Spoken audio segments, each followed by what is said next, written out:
যাক ভালো হয়েছে তোমরা দুজনে আছো। কথা হলো যে আর বিয়েতে দাও,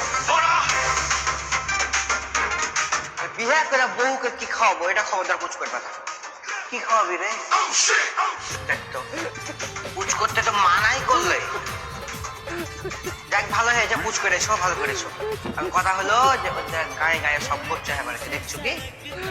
হ্যাঁ ওরা কিন্তু কইছে যে হারাকে ভোট দিলে হারা দেবো ফ্যামিলি কার্ড, আর ওই ফ্যামিলি কার্ড থেকে প্রত্যেক মাসে 2,500 টাকা করে পাওয়া যাবে, যে টাকা যেত সংসারে দিতে চলে যাবে। তাই এখন বিয়ে করে বহুকে কি খাওয়াবি তার দিন শেষ, ফ্যামিলি কার্ডের বাংলাদেশ। ঠিক হয়েছে জানো কালকে আমার এসেছিল লোক ভোট চাইবার বলে, যা কইছে ফ্যামিলি কার্ড দিবে, বিবাহিত কি কিছু মা বোনেরা কোনো চিন্তা নাই সংসার চালা নিয়ে, একটা করে যে কার্ড দিবে ওইটা থেকে প্রত্যেক মাসে একটা দিয়ে বহু পোষা নিয়ে তো কোনো টেনশনই করতে হবে না। হ্যাঁ সেটাই তো ভাবছি, টাটার বিয়ে দেওয়ার আগে সালা আমি দুটো বিয়ে করলি আগে। তুমি বিয়ে করবা মানে কি বলতে বলবো? ফ্যামিলি কার্ডের